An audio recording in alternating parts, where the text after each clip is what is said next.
Hello, and welcome to another episode of FundHub Radio. Today, I am joined by a very special guest, Kelly from Green Elementary in San Diego, California.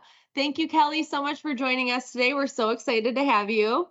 Thank you, Lindsay. I'm really excited to be on. This is my very first podcast. So I love it. That's awesome. We're going to start off here with you maybe telling us a little bit about Green Elementary, what's unique about Green Elementary, as well as a little bit of what the enrollment is there, and then also your role at Green Elementary and what you do in order to help with fundraising there. Yeah, absolutely. Green Elementary, I have been a part of the Green community this is my 9th year. I've had all 3 of my children go through.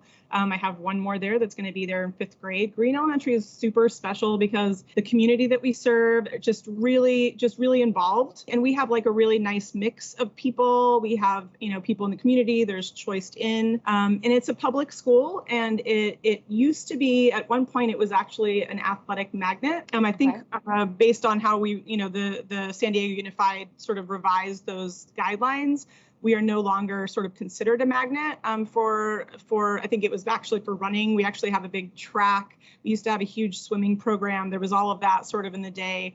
But, as sort of revisions were happening through the districts, we lost a lot of funding that sort of supported those things, in which case we had to have PTA and what's ultimately the PTO come in and help sort of, fund those enrichments and really support all of that. So in the time that I've been there, we actually switched from being a PTA and a foundation into being a PTO, which is the parent teacher organization, which sort of pulls all those things together. And really, it just sort of helped define how the money was allocated, how, boards needed to sort of be, what the quorum needed to be, all of those things, which is sort of above my pay grade in terms of details. But, from what I understood, it was like, we just got to start to get together and be able to sort of crowdsource and get this funding going to keep these enrichments that we really love. We have an enrollment of about 450 students. Okay. Really good sort of teacher base. We've got a lot of teachers that are also parents at Green, which is really great. So there's a good mix of support and enrollment, and just a really lovely school. That's awesome. Thank you so much for telling us about that. So you mentioned that you've been at the Green for like several years. So did you guys always do like an athon-based fundraiser, or did you fundraise in different ways before that? Yeah, so there was always an athon. There was always a jog-a-thon. We had it at different times and sort of, like I said, it was sort of an athletic magnet. So we actually had somebody who was on the board at one point that actually got the funding necessary to put in a full track and get it with grants, which was amazing. Okay. We had that. So we were able, prior to that, we were just sort of running. We had a very big, we're pretty nicely suburban mixed in, like between a lake and a giant mountain, and just really nice grounds that we have. So they were just around on the grass. But we actually had a mix. We had some wheelchair bound students that couldn't participate in the same way. So we got grants and we put that track in. And since then, we've always sort of made sure that there was a funds, but also there was always the supplemental, like do the wrapping paper or, the candy or the cookies, which, when you think about that, it doesn't give as much back, in dollar. Lots of overhead.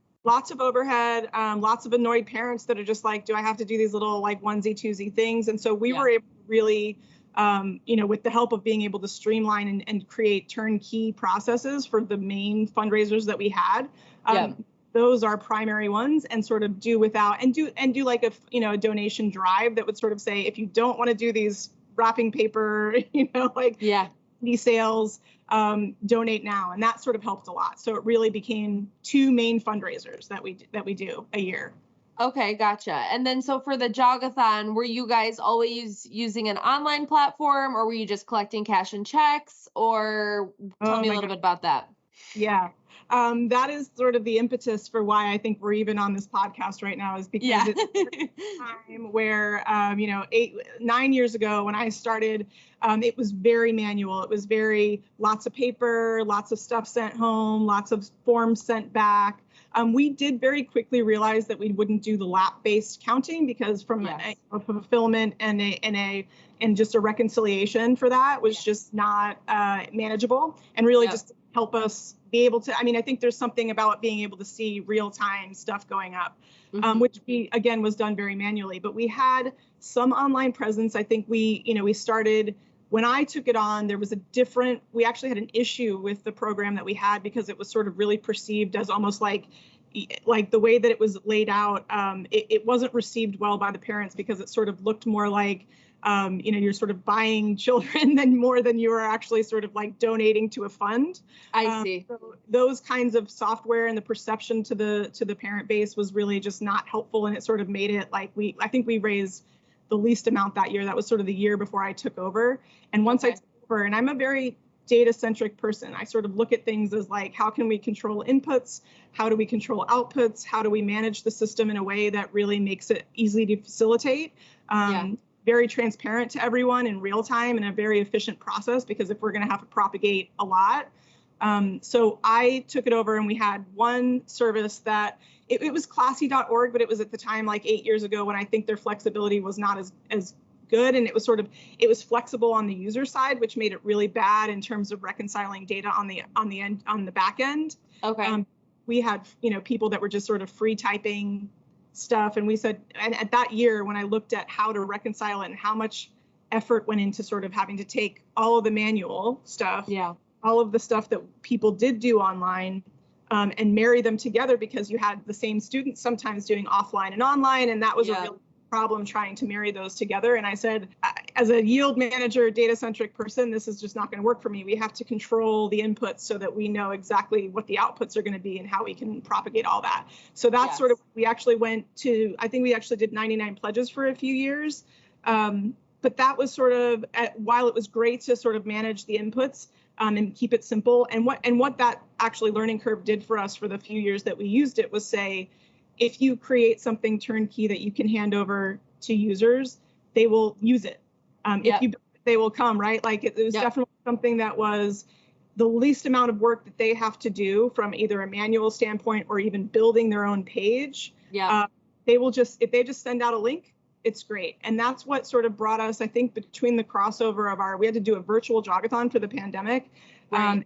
When we came back on, most of the other community schools had done different types of things. We did a virtual, you run, we tell you where the laps are, you log it yourself via Stride track or whatever you wanted to do.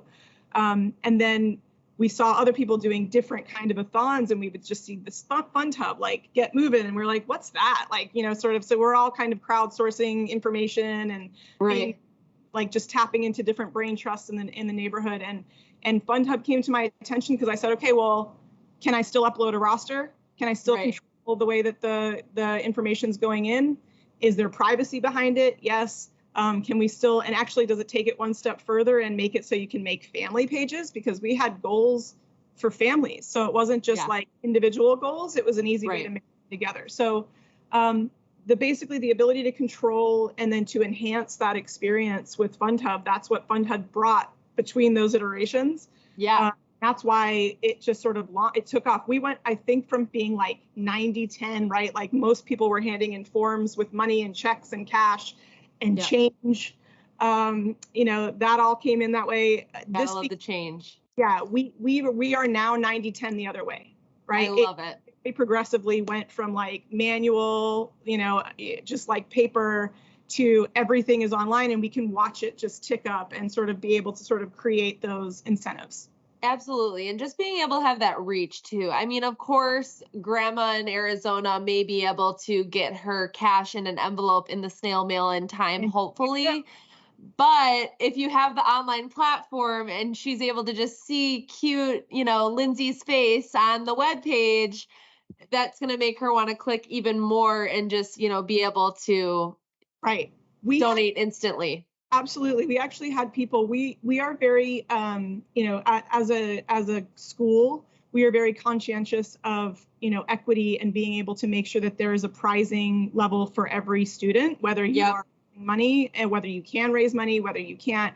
And we sort of make sure that we are, sort of highlighting the things that can be achievable by anyone, but there are people that are going to be the top earners, right? You've got the top earners, you've got the top earners, you've got the most donations received. And we actually had parents that were sitting there refreshing, watching their become the top, but no, somebody else did it. We got to, so it was, you gotta love that. Competitive, because right, because of the transparency in real time. So it was huge. Yeah. That's awesome. I love that. So I was actually just going to ask you, so let's talk a little bit specifically about your current event that you guys are doing with Get Movin'. What's unique about your specific event? And then tell us what your goal monetarily was, and then we'll talk about what you actually raised. Yeah.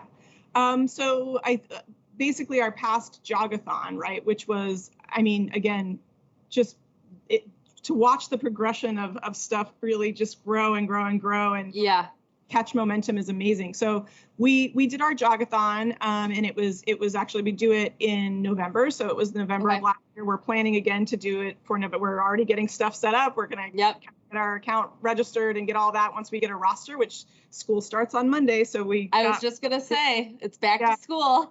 Great work to do. So our event that we actually did in November, again, this was the second year, I believe, using this your software, which helps just create incentives, create all that stuff outlined, have an easy way to propagate all that messaging out, right? Because you guys have a marketing sort of toolkit. You guys have the ability to sort of, once you have those emails, sort of uploaded, you can propagate out as much messaging as you want. You can do flyers. You can say there's this incentive. So we did a lot of that. We basically have, like I say, we have equity for everyone. So like whether or not you can raise money, whether or not you were able to register your page, every single student gets a t-shirt, right? So we have a t-shirt that has a logo. We had a special thing this year that we built up where we actually did a student-driven logo contest, which was really successful. Actually came back around to FundHub later on, which kind of helped us out, which was really great. But that helps build up the momentum. So every student gets a t-shirt, all the teachers get t-shirts, all the staff get t-shirts. So it's like there's this, just the sort of like ubiquity of all of this stuff. And you've got the student, whoever the winner was, their design is on this shirt. So that was love that. Yeah, that was incentive 1. And then incentive 2 that said, we can promote, here's the registration of your site, right? So like register your site, you can choose your t-shirt, your free t-shirt size, right, for your student. Otherwise, we'll be allocated for them if we don't get that. So incentive, right? We had an incentive where we partnered with our local froyo place. Love that. We printed out some coupons and we said, if you register, you get a free 4-ounce froyo, right? Like that helped sort of do the community outreach, but also sort of this, again, equity. We want everyone to sort of feel like they can participate no matter what. And then once people have those registered and they have it there and they see that it's there, and we keep saying, all you have to do is here's this QR code or here's this link and you send it to grandma and grandpa. Actually, you have a brother and sister. You guys can make one page. Grandma can donate $150 and 75 will go to Johnny and 75 will go to Jimmy. Like all of those features really helped facilitate really quickly. I think our goal was 45,000, right? I think grew on probably, I think each year we see where we hit and then we sort of grow that goal. I think we did 35 the year before because on average we did about 35 to 40 a year, right? Like that was our average because our bigger fundraiser also, but it's later on in the year. It's not as much overhead.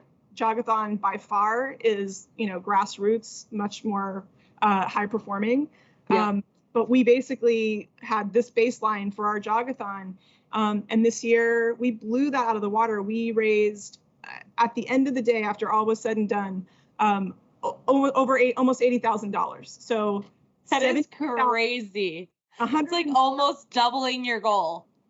Yeah. And it was crazy to watch it. And I think what sort of also did that, which again, by the help of, the marketing toolkit and the 50 state challenge, which we had, Maria is our account manager. She does a great job of, and I am a very math centric person. I really appreciate when somebody comes to me and says, here's how, you're at this point, But if you do 25 more registrations and you keep your same level of fundraising at that level, you're going to make much more. That is how I think. That's how I speak. And so like to be able to kind of outline that and get it to a place where anybody, whether you are a math person or not, understands that value, it moves the needle. Like we have incentives for sliming the principal and sliming the music teacher and sliming the art teacher, right? Because all of those, like the art teacher and music teacher, are who we fund as a PTO. We don't have that on the district. It is not something that they support.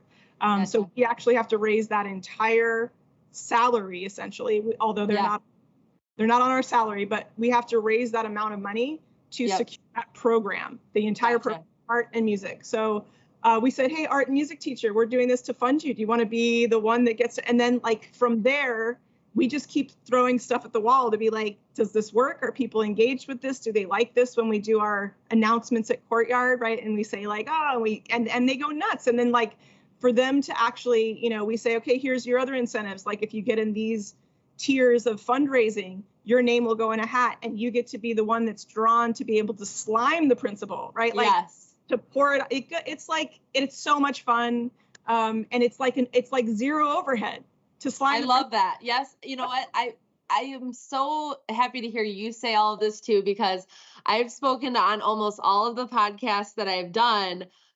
Almost all of them have attributed in experience-based incentives, not only because they're free and there's no overhead, but also because the kids don't remember the little dinky Amazon keychain or whatever. They remember being able to slime their music teacher or, all of the slime their art teacher. Exactly. It's like, that's what they're going to, when they're 25 years old, they're going to be like, yeah, I remember doing that, So I think that that's awesome and just such a huge testament to experience-based incentives. So if there's any of our listeners or viewers out there that are thinking, well, I don't want to do incentives, they're too expensive. They don't have to be expensive. Like you could just need to get that participation from that staff member, and literally that's all you need. And maybe, $20 to buy some slime or make some slime. I made it myself. I know exactly I love it. What it costs, right? Like, and like, that's fun for me. The night before, I feel like my mom made that slime, Like, exactly. I'll tell you a story about just really quickly, specifically this sliming story. So this year, actually, we had a transition of our 25-year tenured PE. She retired, and the baton literally or figuratively was handed over to another sort of one of our veterans that is a first grade teacher. And she decided she wanted to sort of shift her discipline over to PE.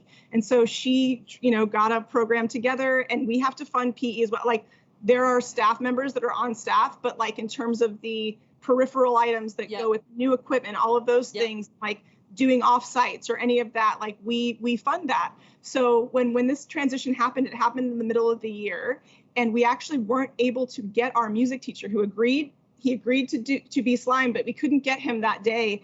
And in the pinch, we said, Mrs. Diaz, that is, shout out to Mrs. Diaz, our new PE teacher who transitioned from being a first grade teacher to a PE teacher.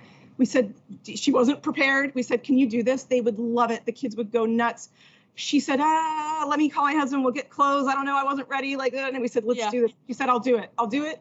She jumped in. The kids went nuts. And by the end of it, she said, that is one of the most fun I have had, in the past 15 years of just engaging to these pictures that she had. I mean, her Slimer was like a first grader, so small, and just looking at her, it was adorable. It was That's awesome. Yeah. I think that's really, really good. And it's honestly probably attributes to you, those incentives are so important because that's what drives that participation from the kids. That's what gets the kids to go home and say, Mom, I need you to register me for this. That's right. It's so saying, Mom, that is, do this. Yeah. Those awesome incentives that you guys have are definitely what has, I'm sure, helped attribute to that, almost doubling your already huge $45,000 goal. So that's awesome.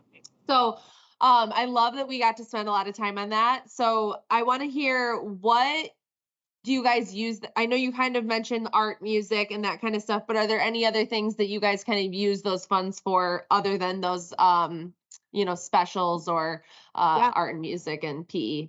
Yeah, absolutely. We support the teachers' classrooms and supplies for anything that they don't get themselves or that the parents bring in as a part of their own donations. We also support, it became very clear after, post-pandemic times where, there was this sort of hiatus on field trips. And the way that those would be done. And so this year we said, listen, we want to give more back to the teachers, right? We are here to support teachers. So not only are we supporting them by, the student body with the art and the music and PE peripherals for enrichment, but we're also saying teachers, like, we don't want you to have to try to crowdsource and pay for any field trips or any busing or any transportation out of pocket, because they actually get stipends back from us, but there's a limited amount. And so you got teachers that sort of want to go above and beyond, or they want programs that they say, oh, if I'm not going to be able to fund it, maybe I can't do that one. Maybe I can't do that. So we sort of structure it to say, we want to make sure there are line items that we're supporting. We also make sure that we're super transparent with the parents who are fundraising to say, here's where your dollars went, because I think this is important, right? Absolutely. So yeah, absolutely. We just, wherever we can and wherever we see a need, and if, we as a board vote on a budget, we have teacher representatives that come in, our principal sits in on all of our PTO meetings. So like, it's a big community that sort of helps, or where do these funds need to go? Absolutely. Like, having that community is so important, and definitely helps the fundraiser in general. So because you guys are so, like, I'm going to pat you on the back, like, impressive for being able to, like, double that goal or almost double that goal. What do you, aside from incentives, what do you really, like, attribute that to? Is it your community? Is it other things? What do you guys really attribute being able to, double that goal to? Yeah, it's engagement. I think there's also going to be times where it depends on your level of engagement in the community that you have. Obviously, we knew over the pandemic for our virtual, by the way, I'll say during virtual while campus was closed, right? And we raised $20,000 still. And it was because we sort of still figured out ways to connect with people who needed to still feel like there was a way to connect. But honestly, it's a direct result, like, of automation, the marketing tools, the ease of propagation for each parent. They just sort of need to feel like they can just send it out. My work is done and I don't need to do anything else. And the accuracy and efficiency that sort of comes from being able to standardize all that data, get it out the back end the right way. I mean, we literally have results, from the Jogathon itself, because we have to marry the data of lap results with the FundHub raising results, because you get prizing whether you're a high, top earner or a top runner. So we have to merge those together, because you might coincide to be both. So like, literally the next day, because we have that data that's clean, we know it's accurate, we can post it. I mean, like, there's no, like, worry about reconciliation and saying, like, how do we? So honestly, it is automation and just ease of use and being able to sort of get that out to parents so that they can use it easily. I mean, it's like about the end user, really, right? Yeah, I know. We always say, like, it's kind of unique, the business in general, because you guys and the parent volunteers are our customer, but the people really driving the donations are the parents and the family members of the children. So it's a very unique situation where, like, you guys are our customers, but the people bringing in the money aren't really our customers. Our customers are our volunteers. So, or our clients, if you will. So yeah, that's an interesting point that you bring up. So if we were talking to somebody that is like a parent group member, just like yourself, but they're super nervous about kind of diving into an a-thon style fundraiser or a using FundHub or Get Moving in general, what kind of, like, advice would you give them, or what would you maybe say to them for somebody, because you've had so much experience in it? I think the important things about these are sort of the tent poles of creating the automation, being able to propagate very widely, to your point, having reach that go, I mean, even doing that 50-state challenge, Lindsay, like, we had people being like, oh my God, I know somebody in Montana. How many states? I mean, just something that when you gamify, right? Something like we talked about, something that's experience-based with low overhead, not necessarily no overhead, but like maybe human capital, but not like something that sort of puts it all down. Like, it still makes you feel engaged.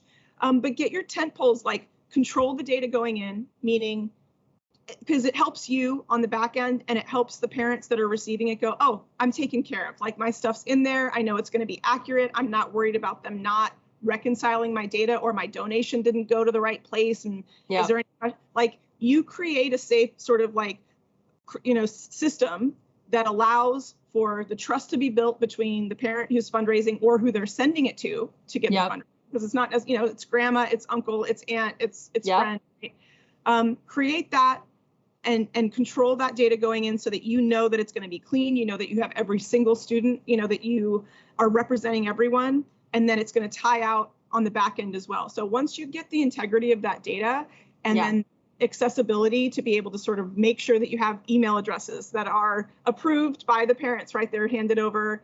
You don't want to obstruct any of that, but like have all that access, make it very digital, because I think maybe I processed 3 offline, right? Like, and we're on campus again, it's closed, like 3 offline donations. Like, that's amazing. I love that. Is. Yeah. Honestly, you might be more at like 97% and 3% over that 90-10 split at this point with 3 donations. I was a little bit conservative maybe, but you're right. That's so crazy. I love it. Well, that's super awesome. I'm so glad that you guys have had so much success with us, and not even with us, but in general, just being able to provide those resources for your school and your community. I think that's so awesome. And we were so lucky to have you here today, Kelly, to tell us about Green Elementary and the unique experiences that you guys have had with us. But also your community at Green Elementary is super lucky to have you as well, because you can tell that, you probably have a million things going on as a mom of several kids, elementary to middle or whatever it is, but also just you being able to have the time to sit down with us we're super fortunate for that. So thank you so much for being here with us today. We're going to wrap things up. So I just wanted to say thank you again. And I wanted to thank all of our listeners for joining us today on FundHub Radio. And we look forward to seeing you guys for another episode soon for more fundraising tips, tricks, and laughs. So thank you so much again, Kelly, and have a great day, everybody.